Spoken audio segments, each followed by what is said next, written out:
Assalamualaikum warahmatullahi wabarakatuh.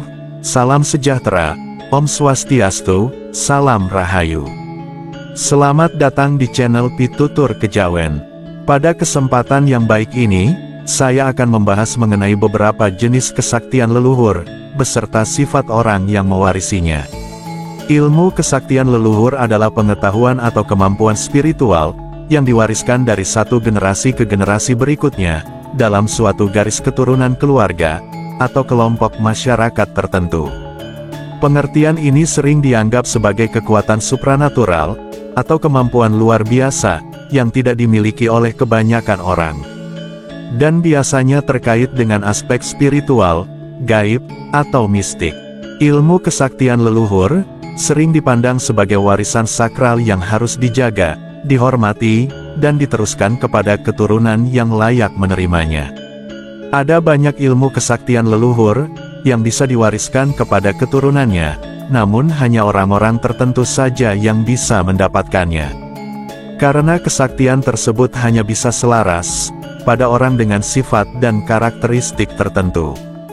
Jadi pada umumnya, seorang manusia hanya bisa mewarisi 2-3 kesaktian saja, karena manusia tidak mungkin bisa memiliki semua sifat dan syarat untuk mendapatkan kesaktian dari leluhur.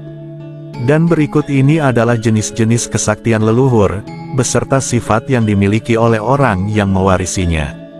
Yang pertama, kemampuan penyembuhan.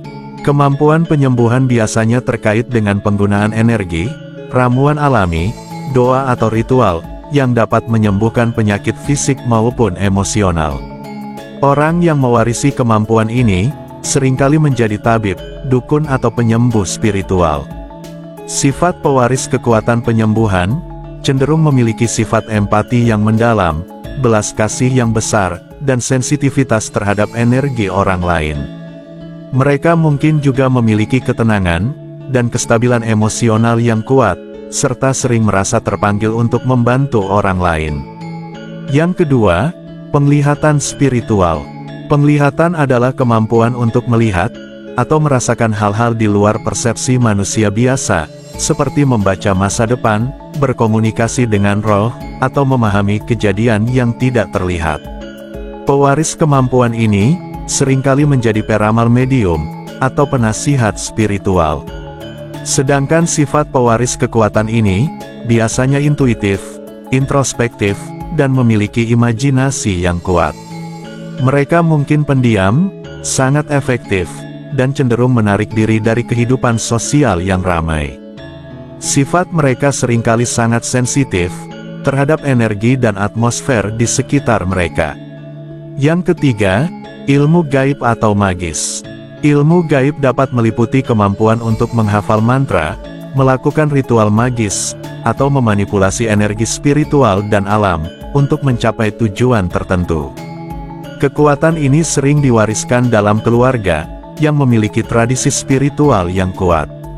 Sedangkan sifat wajibnya, adalah orang yang mewarisi ilmu gaib, cenderung percaya diri, penuh tekad, dan memiliki kesadaran yang tinggi, terhadap kekuatan bagi mereka. Mereka seringkali menjadi pemimpin dalam lingkungan spiritual mereka, dan memiliki keinginan untuk menguasai pengetahuan, yang lebih dalam tentang dunia spiritual. Yang keempat, perlindungan spiritual. Perlindungan spiritual adalah kemampuan untuk melindungi diri atau orang lain dari energi yang negatif, serangan gaib atau gangguan roh jahat. Pewaris kemampuan ini seringkali berperan sebagai penjaga atau pelindung dalam komunitas spiritual mereka. Sedangkan sifat pewaris perlindungan spiritual, biasanya mereka sangat berani dan memiliki keteguhan hati yang kuat. Mereka cenderung tenang di bawah tekanan, dan memiliki naluri pelindung yang kuat, terhadap keluarga dan orang yang mereka cintai. Mereka juga sering memiliki integritas moral yang kuat, dan tidak mudah terpengaruh oleh energi negatif. Yang kelima, kekuatan kebijaksanaan. Kebijaksanaan spiritual atau intuisi, adalah kemampuan untuk memahami kebenaran yang lebih dalam, tentang dunia kehidupan dan spiritualitas. Pewaris kekuatan ini sering menjadi guru spiritual, penasehat atau orang bijak dalam komunitas mereka. Sedangkan sifat pewaris kebijaksanaan spiritual, biasanya memiliki kecerdasan emosional dan intelektual yang tinggi. Mereka cenderung introspektif, penuh dengan pemikiran mendalam, dan seringkali menjadi pendengar yang baik. Ketenangan batin dan kebijaksanaan dalam menghadapi tantangan hidup, menjadi ciri khas mereka yang keenam. Kekuatan karisma atau pengaruh kekuatan karisma, memungkinkan seseorang untuk mempengaruhi, memotivasi, dan memimpin orang lain secara alami. Orang yang memiliki kekuatan ini, seringkali diikuti oleh banyak orang, dan dihormati dalam komunitas mereka, baik di bidang spiritual maupun sosial. Sedangkan pewaris karisma, seringkali memiliki kepribadian yang kuat, percaya diri dan berbakat dalam berkomunikasi. Mereka mudah membuat orang lain tertarik, dan merasa terinspirasi oleh kehadiran mereka. Sifat kepemimpinan mereka muncul secara alami, dan mereka cenderung disukai serta dihormati oleh orang-orang di sekitarnya. Yang ketujuh, kekuatan komunikasi dengan leluhur. Kemampuan ini memungkinkan seseorang untuk berkomunikasi dengan leluhur, atau melalui mimpi, meditasi atau ritual tertentu. Orang yang mewarisi kekuatan ini, sering berperan sebagai perantara antara dunia fisik dan spiritual. Kekuatan ini biasanya sensitif terhadap dunia roh, dan memiliki hubungan emosional yang mendalam, dengan leluhur atau tradisi keluarganya. Mereka cenderung spiritualis, religius atau sangat menghormati tradisi leluhur. Mereka juga mungkin memiliki sifat introspektif, bijaksana dan penuh penghormatan, terhadap sejarah dan warisan keluarga. Yang kedelapan, penguasaan alam dan kepekaan terhadap lingkungan. Penguasaan alam adalah kemampuan untuk berinteraksi, atau mengendalikan elemen alam seperti angin, air, api atau tanah. Orang dengan kesaktian ini, seringkali memiliki hubungan mendalam dengan alam, dan dapat menggunakan elemen-elemen tersebut untuk tujuan tertentu. Seperti upacara spiritual, atau melindungi diri dari bahaya, dan bahkan pemilik kekuatan ini mampu mengendalikan cuaca, seperti memanggil hujan dan menahan hujan. Keturunan dari leluhur ini, juga biasanya memiliki rasa cinta yang besar terhadap alam, dan sering terlibat dalam kegiatan pelestarian lingkungan. Mereka memiliki intuisi yang tajam terhadap perubahan alam dan cuaca, serta dapat merasakan energi dari lingkungannya. Sifat orang yang mewarisi penguasaan alam, cenderung sangat selaras dengan alam, dan peka terhadap perubahan lingkungan di sekitar mereka. Mereka memiliki sifat yang tenang, sabar, dan penuh perhatian terhadap siklus alam. Biasanya mereka adalah pecinta alam, dengan rasa hormat yang mendalam, terhadap bumi dan ekosistemnya. Mereka sering memiliki jiwa pengayom dan penjaga, dengan kepribadian yang menenangkan serta penuh kekuatan batin. Yang kesembilan, kemampuan berkomunikasi dengan hewan. Kesaktian ini melibatkan kemampuan untuk memahami berkomunikasi, atau bahkan mengendalikan hewan. Orang-orang dengan kemampuan ini, seringkali memiliki koneksi yang sangat kuat dengan hewan, dan sering bertindak sebagai penjaga, atau pelindung hewan dalam komunitas mereka. Contohnya seperti pawang ular, pawang harimau, dan lain-lain. Sifat orang yang mewarisi kemampuan ini, biasanya sangat menyayangi, penuh kasih, dan memiliki empati mendalam, terhadap makhluk hidup. Mereka sering menjadi pecinta hewan, dan memiliki rasa tanggung jawab, untuk melindungi hewan-hewan tersebut. Mereka juga bersifat sabar, intuitif, dan memiliki koneksi emosional yang mendalam, dengan alam dan juga hewan.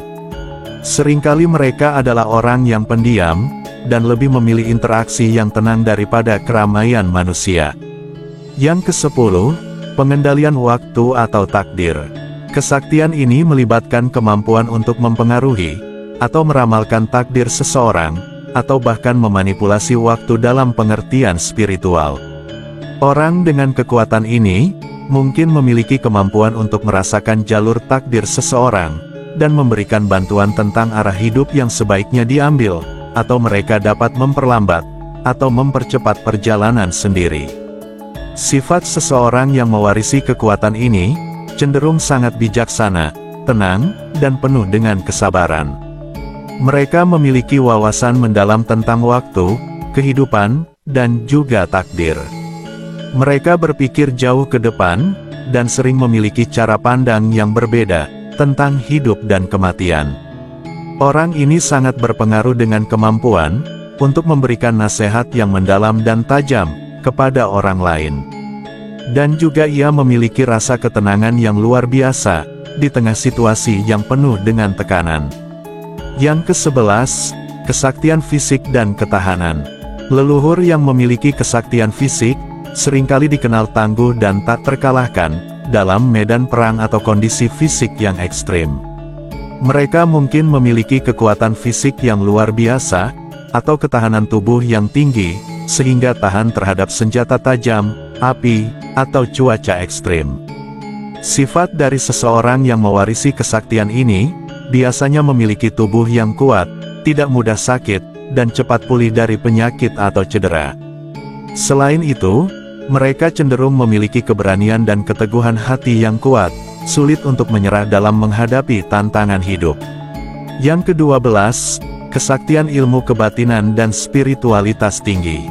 Salah satu jenis kesaktian leluhur adalah kesaktian spiritual yang tinggi. Leluhur dengan kemampuan spiritual tinggi ini seringkali mampu berkomunikasi dengan alam gaib, memiliki intuisi tajam, dan menguasai ilmu-ilmu gaib seperti pengobatan tradisional, doa-doa tertentu, atau jampi-jampi. Mereka dipercaya memiliki kekuatan batin yang mampu menyembuhkan atau melindungi diri dan orang lain. Sifat seseorang yang mewarisi kesaktian ini biasanya memiliki kepekaan batin yang tinggi, mampu merasakan sesuatu yang tidak kasat mata, atau sering mendapatkan firasat yang tepat. Mereka cenderung memiliki jiwa yang damai, bijaksana, serta sering terlibat dalam kegiatan spiritual atau sosial yang membantu orang lain. Yang ke-13, kesaktian ilmu kebal dan pertahanan diri. Jenis kesaktian leluhur yang terakhir adalah ilmu kebal dan pertahanan diri. Jenis kesaktian ini sering dikaitkan dengan ilmu kebal, seperti tidak mempan terhadap senjata atau serangan tertentu. Ilmu ini biasanya dimiliki oleh para leluhur yang hidup di zaman peperangan. Sifat seseorang yang memiliki ilmu ini umumnya tidak hanya kuat secara fisik tetapi juga secara mental. Mereka berani, tidak mudah takut, dan cenderung memiliki jiwa kepemimpinan. Mereka juga memiliki keteguhan hati dan ketangguhan, sulit goyah oleh ancaman atau rasa sakit. Dan itulah tadi jenis-jenis kesaktian leluhur, beserta sifat-sifat yang dimiliki oleh orang yang mewarisinya. Mewarisi kesaktian leluhur bukan hanya tentang kemampuan fisik atau gaib, tetapi juga menyangkut sifat-sifat positif seperti keberanian, kepekaan, dan kasih sayang. Kesaktian ini juga menuntut tanggung jawab tinggi bagi penerusnya agar dapat digunakan untuk kebaikan. Seseorang yang mewarisi kesaktian leluhur biasanya dituntut menjaga dan menghormati nilai-nilai yang dibawa oleh leluhurnya, serta menggunakannya untuk membantu keluarga atau komunitas di sekitarnya. Kesaktian leluhur dalam budaya Nusantara sangatlah beragam dan kerap kali dipercaya diwariskan secara turun-temurun dalam garis keluarga atau keturunan. Kesaktian ini bukan hanya kemampuan fisik atau ilmu gaib, tetapi juga mencakup kualitas mental dan spiritual tertentu. Kekuatan ini biasanya juga dianggap sebagai sesuatu yang sakral, dan sering dikembangkan melalui disiplin spiritual, identifikasi atau pelatihan khusus. Pewaris kekuatan tersebut cenderung terhubung erat dengan leluhur mereka, baik melalui cara maupun ikatan spiritual masing-masing, dengan karakteristik yang unik mencerminkan kedalaman koneksi spiritual mereka terhadap alam semesta atau takdir. Sebagai penutup, saya akan semoga Anda sekeluarga selalu mendapatkan kebaikan dan kemudahan dalam mencari rezeki. Amin ya robbal alamin. Wassalamualaikum warahmatullahi wabarakatuh.